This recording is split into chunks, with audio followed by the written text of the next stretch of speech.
Welcome back to the most unprofessional sports channel on YouTube. Welcome back to Swivel Chair Sports. Here I'm your host, Zach Circleberg Burko, here with the host today, Aaron, Siege, Joe, and Aaron's dog. Go ahead and say hi, guys. Goose. Goose. Hi, Hello, guys. Goose. Alright, if you enjoy our content, please make sure to like and subscribe. Other than that, let's go ahead and get into it. So in this video, we'll be talking about the Philadelphia Eagles. Is it time for them to panic up there in Philly? Because 3 straight losses, all not very close losses, to be fair. Niners, Cowboys, and now the blanking. Help, guys. I'm blanking. Who did they just lose to? I'm blanking. Seahawks. Last night, by the way. Yeah, last night, by the way. Led by a stud. A complete stud. Yeah, Aaron, would you, I'll let you break down the highlights of last night's game real quick with Drew Lock under center for the Seattle Seahawks. They were able to overcome a deficit of, I believe, 7 or 10 points and a comeback victory with some great throws by Drew down the stretch. Aaron, take it away. Yeah, I mean, Eagles opened up with I believe it was like a 10-point lead, and then the Seahawks just kind of hung in there and fought their way back. I think tied it up midway through the third or something like that. Leaned heavily on their run game, and then came down to a game-winning 92-yard drive, I think, by Drew Lock and DK Metcalf and Jackson Smith and Jigba. So, yeah, that very exciting game. Touchdown catch by Jackson Smith and Jigba, where he just absolutely extended his arms as far as they could go, catching it on the fingertips of his hands, staying in bounds miraculously in the process as well. A lot of people talking about the T. Higgins touchdown this weekend that won the Bengals the game. Not enough people talk about the Jackson Smith and Jigba catch. That was nasty, though. That was that's the catch of the season. That T. Higgins That's the catch of the was season. ridiculous. That was Yeah. nuts. Yeah. But yeah, the Eagles, they've not looked good recently. The defense specifically, letting up a lot of points as of late. Jalen Hurts probably playing the worst football of his professional career in these last 3 weeks as well. We saw the Niners go on a similar skid earlier in the season, and now we consider them far and away the best team in the league. So, Joe, is this 3-game losing streak something to be concerned about if you're a Philly fan? Nah, I don't think so. I mean, there's still 3 games left. That will tell a lot, but I mean, they did beat before the streak Cowboys, Chiefs, Bills. Yeah, but the Chiefs suck. However ugly or good they still beat the Chiefs, the defending. Yeah, but we defending stink. champs. They weren't what they were, but nonetheless, that still is going to count as a big win. So I don't think they need to worry too much. Obviously, if the streak continues, then it is time to worry. But Yeah. I think they'll be all right. Well, if the streak continues, then I definitely think you got to smash the panic button because I think their next game is against the Giants. So if they lose that game, then you should definitely be Two of the concerned. next 3 are the Giants. Yeah. 2 of their last. Giants, Commanders, Giants, I think is how they wrap up the season. So if they lose any of those 3 games, I think they've got to be really concerned. Aaron, where do you kind of put them on the NFC hierarchy right now after this skid? Because obviously the Niners are number 1.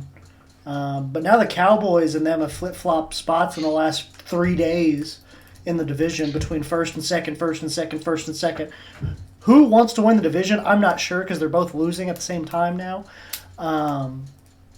Do you put them as the second best team in the NFC, the third best team in the NFC, maybe the fourth? Who knows? The Lions are decent.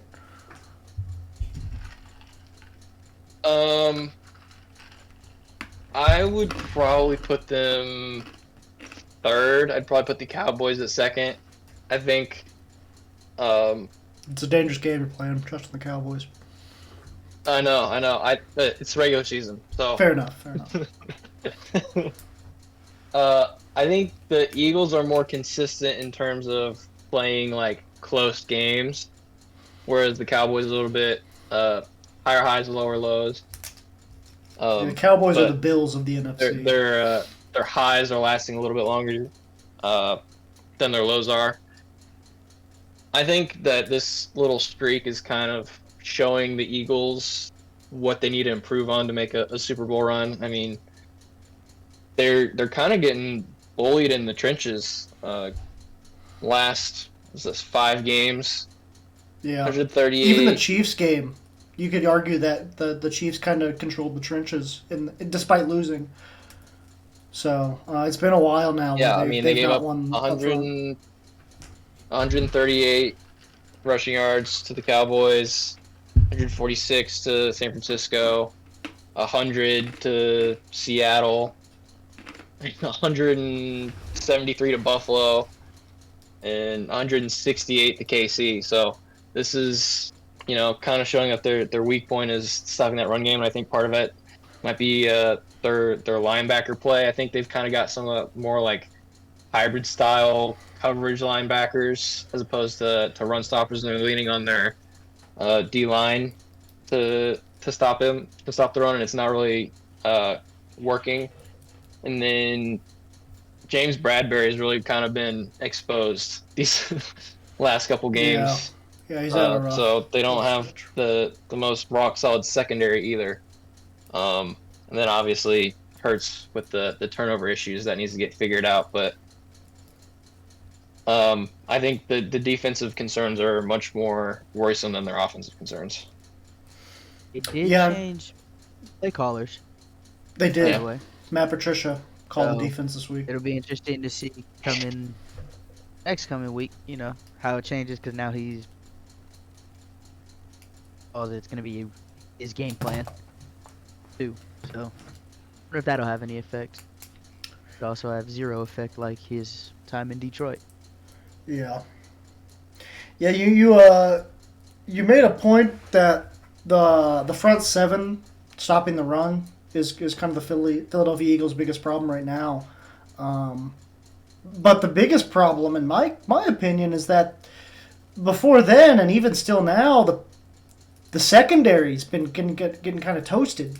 They've been getting kind of cooked as well this season. So if they don't have a good run defense, they don't have a good pass defense, it's going to be tough for them to win games in the playoffs, especially against the teams like the Niners and the Cowboys maybe.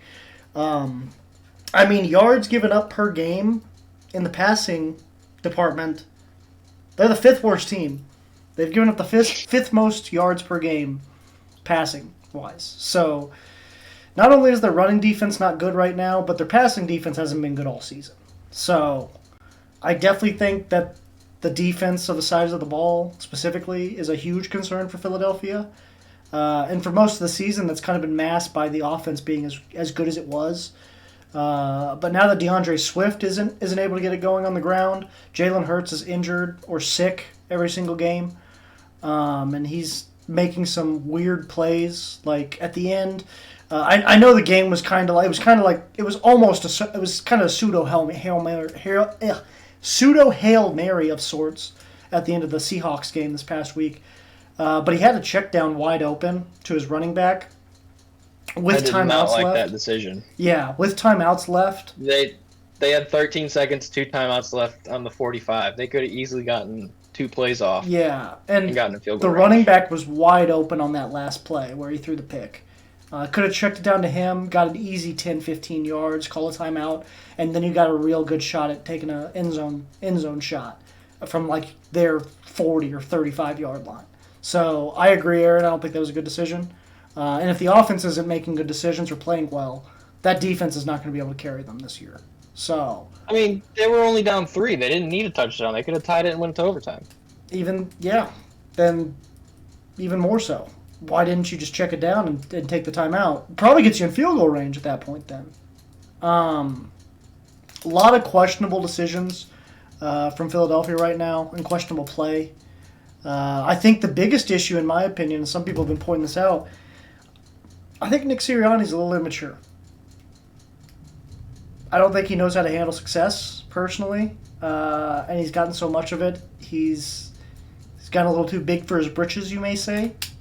And he's talking a lot of crap that his players aren't talking, and maybe his players aren't talking crap this year because they know that they've got a lot of holes that Nick Sirianni just refuses to see. What are your thoughts on Nick Sirianni's behavior this year, Aaron? I mean, he's kind of a douchebag, if you ask me. Perfect for Philly. Yeah, I mean, he's perfect for Philly. Yeah. He's like the stereotypical Philly fan. Yep. You know that thing, the whole thing with the yelling, "Where are you now, Chiefs fans?" or whatever, as Can't he hear was you running now. in the See ya. yeah, as he was running in the tunnel. I mean, Yeah, running away from. fine. the Why don't you Chiefs. say that on the field? Yeah. You know, instead of hiding in the locker room. But you know, it is what it is. I just. You either you love him or you hate him, and I'm Yeah. sure if he was on one of my teams, I would love him. Right. But he just seems like a douchebag. Yeah. He's I think a lot of people are kind of coming to that He's like the revelation. opposite of McDaniels. Yeah, you know? McDaniel's so cool. I love Mike McDaniels. He's so cool. McDaniels seems like a guy that you would want to hang out with, you know, off the field, Mhm. and like just kick back, have a couple beers. Nick Sirianni seems like the guy that you're hanging out with, and they're talking about like how many girls they've had sex with and shit like that. You know, like the guy who just won't shut the fuck up, and you're just like, dude, I don't give a shit. But yeah, I think that's kind of like, and it's weird because the team has the exact opposite. The entire Philadelphia Eagles roster, for the most part, is like super down to earth, like doesn't talk much, keeps to themselves, quietly confident. And then you got the head coach, Nick Sirianni, who acts like he's a frat guy. So, I don't know. Joe, what's kind of your opinions on that? I think Sirianni's perfect for Philly. Yeah. That's really what it is. Like the only reason I'm not bashing him is because like, if you're gonna be a coach like that, what better city for him to do it in than Philly? Yeah. That's Like fair. how Aaron made the comparison to him as a fan. Like he's a guy you love or hate. Maybe like a You know. Boston-based team. Oh, yeah, he'd be really good Yeah, in New yeah, England. those Northeast teams. Yeah. Any Northeast He's team. just he's perfect for those guys, man. Mhm. He's just I think Except it for works. maybe I think they hate him as much as he probably hates them when it's bad. Yeah. And then at the same time, when obviously he won them a They Super love Bowl, each other. he's forever gonna be loved in Philly just because of that Mhm. one Super Bowl. So, it is a little childish, for sure. Definitely some childish stuff. I'm with you guys. The first time I saw that video of him at the Chiefs, I was like, I'd rather have seen you doing it while going into the tunnel, like Yeah, sort of as as you're you're walking heading in, away. yelling right at those fans right there on the corner. But you know, when you're halfway through the tunnel and the fans aren't even looking at you anymore, and then you Right. yell it, it's kind of like pointless at that time. So, I don't even. The funniest part of that was good like though. that was like the equivalent of me sitting in my living room saying that shit to an opposing team of the Chiefs or something like that. Like, I don't even know how many people It heard was him. like an Like- internet troll. Like Yeah, you knew yeah, in the moment like- nobody was gonna see it. Exactly. But you knew it was gonna go all yeah. over the place. Yeah, like So- he knew it would go viral, but he knew He's no one would business like do savvy, anything that's about it all. at the time. But no, I agree with both you guys. I think he's perfect for the city of Philadelphia. He embodies that attitude of Philadelphia. Really, any northeastern team for the most part. But it's gotten to the point where I'm just annoyed of it at this point. And he's quickly becoming one of the most hated head coaches in the league, I think, across all fan bases. I don't think I think it's getting close to where I think every fan base is looking at him like, dude, just shut up. Oh my gosh. So it's kind of nice to see him being humbled, in my opinion. But case y'all go ahead. He's a Philly guy. Are they ever humbled? No, that's fair. That's fair. That is true. We saw with if you're a baseball fan, we saw kind of that with the Phillies fan base this year. They were obnoxious as hell, and they didn't even make it past the divisional round. So, in case y'all have anything else, though, I think that'll do it for us here at Most Unprofessional Sports YouTube channel. So, Chair Sports. I've been your host, Zach Zuckerberg-Merkel. Here with my co-host today, Aaron, Joe, and Siege. Go ahead and say bye, guys. Bye, guys. Hi, Siege. You had anything to say before we leave, Siege? I have nothing. We appreciate your presence all the Later. same. Catch you later, boys. Deuces.